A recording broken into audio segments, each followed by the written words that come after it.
Hello dear student, आशा करता हूँ आप सभी लोग स्वस्थ होंगे, अच्छे होंगे और अपनी पढ़ाई में ज़बरदस्त तरीके से लगे होंगे। चलिए स्टार्ट करते हैं आज का सेशन। इसके पहले एक सेशन हो चुका है।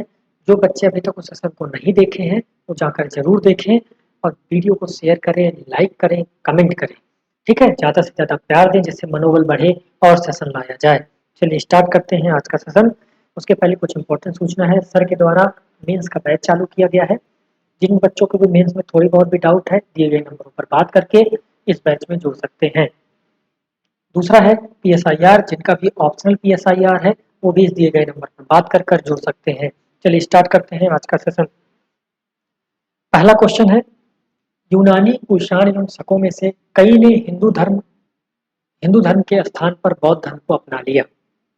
पहला ऑप्शन कहता है बौद्ध धर्म उस समय प्रभुत्व में था। उन्होंने युद्ध और हिंसा की नीति का परित्याग कर दिया।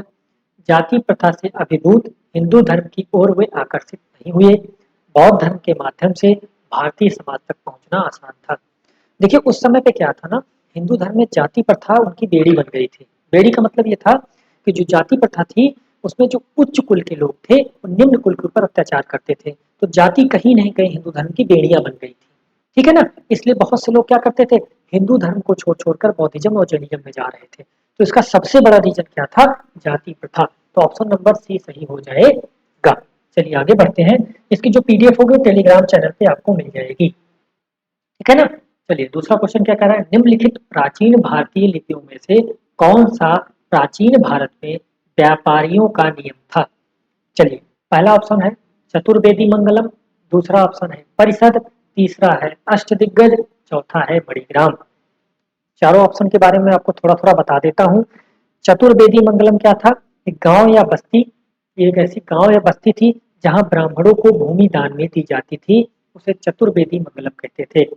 परिषद क्या है, परिषद आज के टाइम पर भी है जहाँ पे 10-15 लोग एक संगठन बनाकर किसी विषय पर बात करते हैं।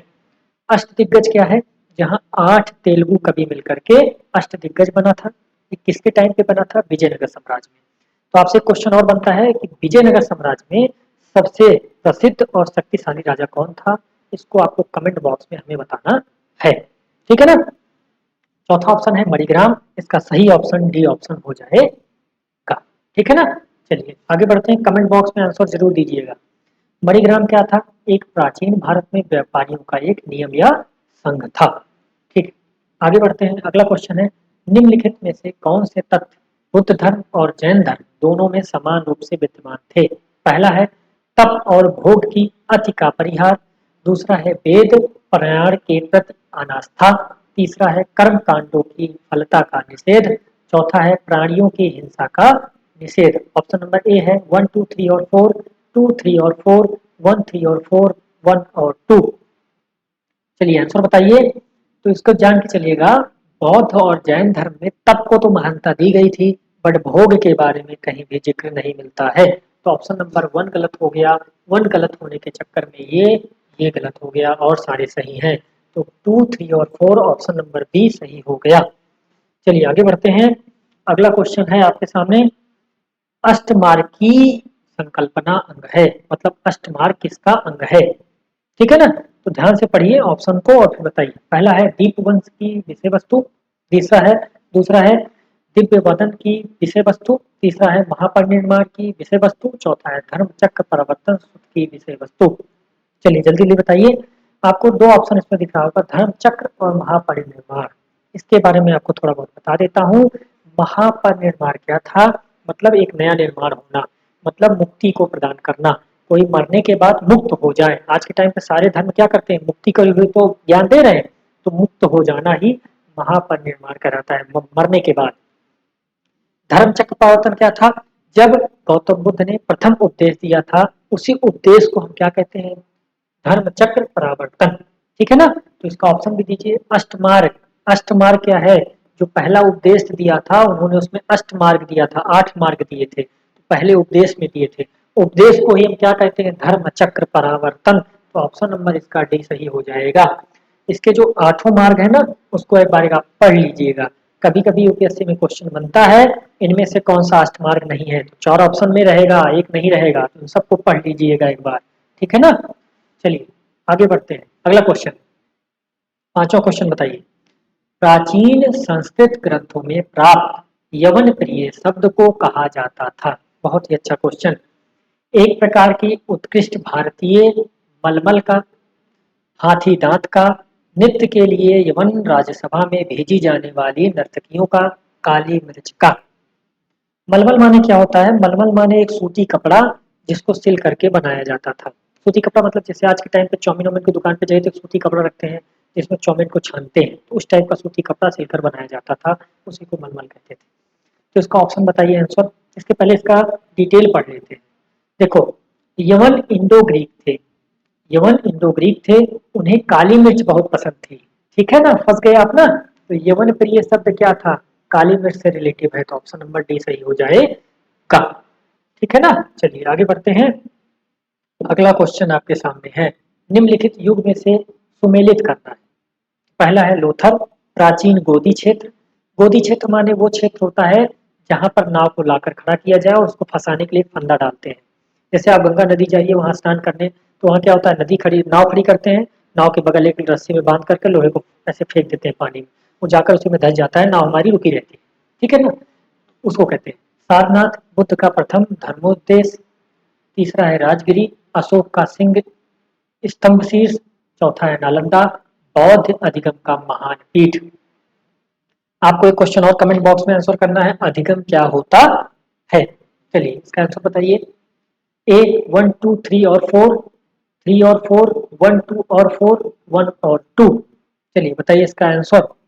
पहला नंबर तो सही है, बिल्कुल सही बात है। दूसरा भी सही है, तीसरा ऑप्शन गलत है। अशोक का सिंह स्तंभ शीर्ष ये सारनाथ में है, तो ये वाला ऑप्शन गलत हो गया। अगर तीसरा गलत हो गया तो ये गलत, ये गलत हो गया, और सब सही मैंने बताया, तो ऑप्शन नंबर सी है, 1 2 और 4 इसका सही आंसर होगा। चलिए आगे बढ़ते हैं क्वेश्चन नंबर 7 की ओर। बहुत अच्छा क्वेश्चन।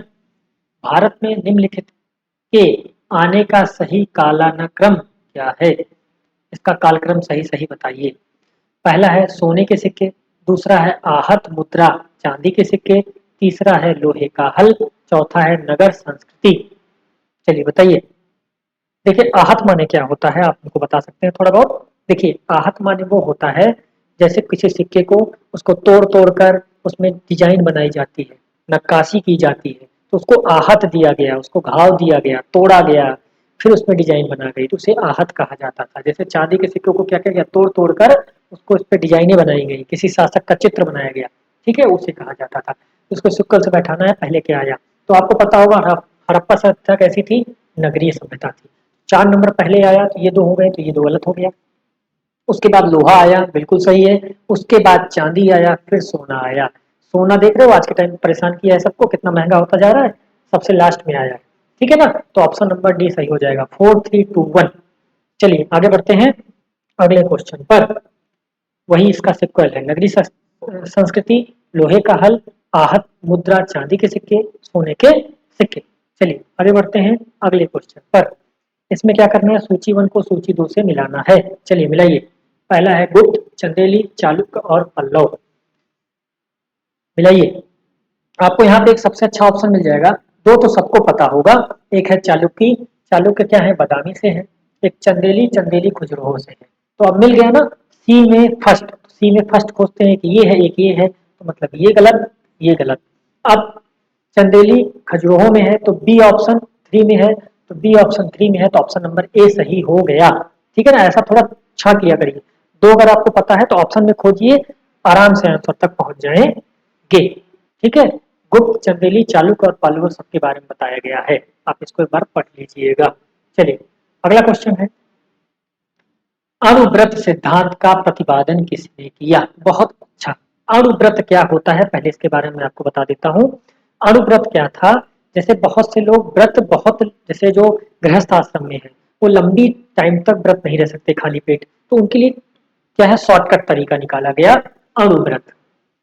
आप गृहस्थ आश्रम में हो तो आप लंबे तक उपवास मत करो, थोड़ा बहुत उपवास करके हफ्ते हफ्ते में, एक महीने में एक बार करके आप कर सकते हो। इस टाइप का था अणुव्रत। किससे रिलेटिव है?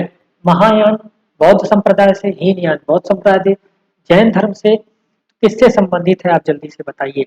तो अणुव्रत क्या था, जैन धर्म से संबंधित था, क्योंकि जैन धर्म में कहीं नहीं कहीं एक प्रथा थी कि लास्ट टाइम पे क्या करते थे, भूखे व्रत रहकर ही अपने प्राण को त्यागते थे, ठीक है ना, इसलिए वहां से यह शब्द लिया गया है। जैसे जैन धर्म में अणुव्रत छोटा व्रत है और महाव्रत बड़ा व्रत है। अणुव्रत गृहस्थों के लिए है, अभी मैंने बताया ना, जो गृहस्थ आश्रम में है वो बहुत लंबा व्रत नहीं रह सकते, इसलिए वो ये शब्द लाया गया अणुव्रत का। अगला क्वेश्चन पढ़ते हैं, क्वेश्चन नंबर 10। बताइए जल्दी से इसका आंसर। दर्शन की मीमांसा प्रणाली के अनुसार मुक्ति निम्नलिखित में से किन साधनों से संभव है? बताइए जल्दी से। मुक्ति आज के टाइम पे हर धर्म मुक्ति बताते हैं। बौद्ध धर्म में जाइए मुक्ति ही खोज रहे हैं, जैन धर्म में जाइए मुक्ति खोज रहे हैं, हिंदू धर्म में तो मुक्ति खोज ही रहे हैं। और कहीं नहीं कहीं ज्ञान से भी मुक्ति प्राप्त होती है, भक्ति से भी मुक्ति प्राप्त होती है, योग से भी मुक्ति प्राप्त होती है और कर्म से भी मुक्ति प्राप्त होती है। तो अगर मुक्ति शब्द के इस आंसर खोजने जाएंगे तो हम सारा आंसर सही मारेंगे, बट हम दर्शन की मीमांसा से जाएंगे तो ये हिंदू धर्म के कर्म कांड पर विश्वास करती है, ठीक है। तो ऑप्शन नंबर डी सही हो जाएगा। क्वेश्चन को ऐसे ही टैकल किया करिए, ऐसे ही पढ़ा करिए, ठीक है ना। इसकी पीडीएफ आपको टेलीग्राम पे मिलेगी, वहां से आप इसका डिटेल जो दिया होगा वो आप पढ़ सकते हो, ठीक है। तो आज का सेशन यही खत्म करते हैं, आगे फिर नया सेशन फिर आएगा। आप जो भी है पुराना सेशन, ये सेशन आप देखिए, कमेंट करिए, लाइक करिए, शेयर करिए। आज के लिए बाय बाय, गुड डे।